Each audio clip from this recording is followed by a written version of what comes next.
नमस्कार दोस्तों, आप सभी को हमारी YouTube चैनल पर स्वागत है। आशा करता हूँ आप सभी अच्छे होंगे। भगवान को प्रार्थना करता हूँ आपके और आपकी परिवार को हमेशा खुश रखे।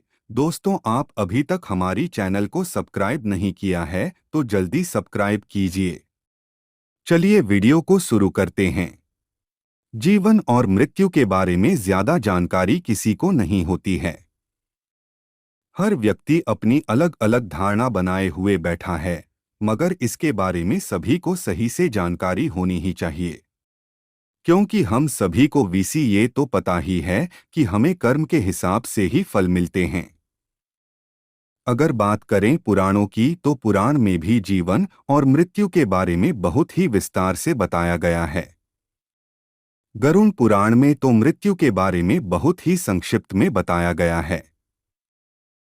इसके अनुसार व्यक्ति की मृत्यु के लिए भी समय होता है।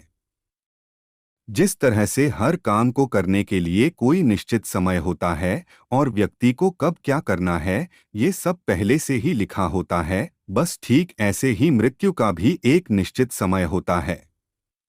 जिस वक्त आपकी मृत्यु लिखी होगी उसी वक्त आपको जाना होगा। इसके अलावा एक और मृत्यु के बारे में आप सभी ने अवश्य सुना होगा, जिसे अकाल मृत्यु कहते हैं।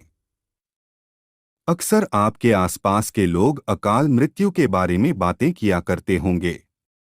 क्या आपको पता है कि अकाल मृत्यु आखिर होता क्या है और जब किसी व्यक्ति की अकाल मृत्यु हो जाती है तो उसके बाद क्या होता है? अकाल मृत्यु क्या होता है? अगर हमें ये जानना है कि अकाल मृत्यु होने के बाद क्या होता है तो उससे पहले हम सभी के लिए ये जानना बेहद जरूरी है कि आखिर ये अकाल मृत्यु होता क्या है। गरुड़ पुराण के अनुसार हर व्यक्ति के जीवन के 7 चक्र होते हैं। हर मनुष्य को जीवन में इन 7 चक्रों को पूरा करना रहता है। अगर कभी कोई मनुष्य इन 7 चक्रों को पूरा नहीं कर पाता है या फिर कह लीजिए कि वो अकाल मृत्यु को प्राप्त हो जाता है तो मरने के बाद भी उसे कष्टों से छुटकारा नहीं मिलता है। मनुष्य को मरने के बाद भी ढेर सारे कष्टों को झेलना पड़ता है। गरुड़ पुराण में अकाल मृत्यु के बारे में भी बताया गया है।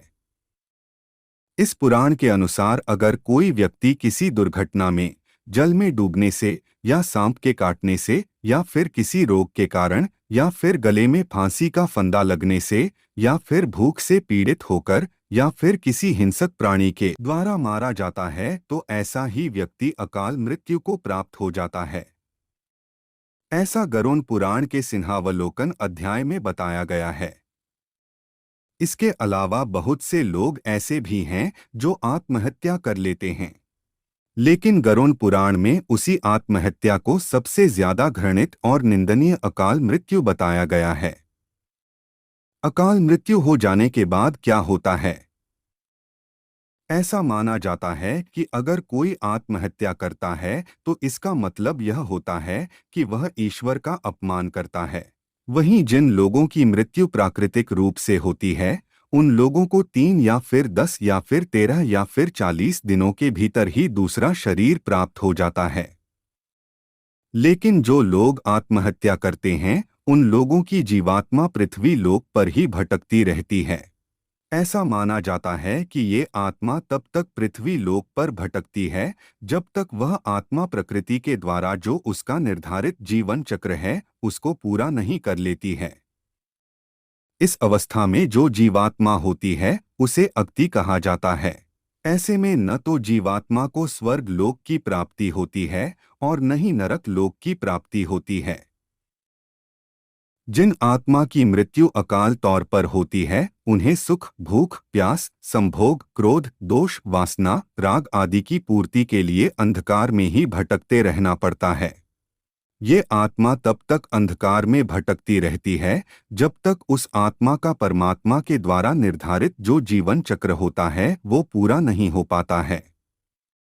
जब वो चक्र पूरा हो जाता है तो आत्मा को मुक्ति मिल जाती है।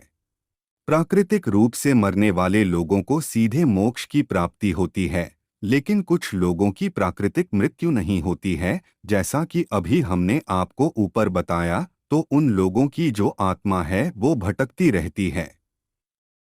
यही भटकती आत्मा बाद में भूत प्रेत बन जाती है और लोगों को परेशान करती हैं। भूत प्रेत जो शब्द है वो हमेशा अशरीरी अतृप्त आत्माओं के लिए ही उपयोग किया जाता है। इस स्थिति में होता क्या है कि मनुष्य का शरीर तो नष्ट हो जाता है, लेकिन उसकी आत्मा का संसार से बंधन बंधा ही रहता है। जब कोई इंसान मरता है तो सबसे पहले उसके हाथ पैर सुन्न हो जाते हैं, इसके बाद उसका शरीर सुन्न हो जाता है और सबसे अंत में व्यक्ति के मस्तिष्क से हृदय का जो संबंध है वो टूट जाता है। फिर जो जीवात्मा होती है वो शरीर से निकल जाती है। जब कोई व्यक्ति जहर खाने से, अचानक चोट लगने से, शरीर के जल जाने से या फिर किसी अन्य दुर्घटना की वजह से मृत्यु को प्राप्त हो जाता है, तो उन्हीं की आत्माएं जो होती हैं वो भूत प्रेत बन जाती हैं। यही वो स्थिति होती है जिसमें व्यक्ति का शरीर तो नष्ट हो जाता है, परंतु जो आत्मा होती है वो वहीं आसपास भटकती रहती है या फिर शरीर के किसी हिस्से के पास में ही रहती है। इसके साथ ही आत्मा की जो भी इच्छाएं होती हैं वो भी बनी रहती हैं, लेकिन जैसा कि हम जान ही चुके हैं कि आत्मा के पास शरीर तो होता नहीं है, तो वो उन इच्छाओं को पूरा नहीं कर पाती है। ऐसे में ये आत्माएं अपनी इच्छाओं को पूरा करने के लिए अपने आसपास के व्यक्तियों को कष्ट देना शुरू कर देती हैं।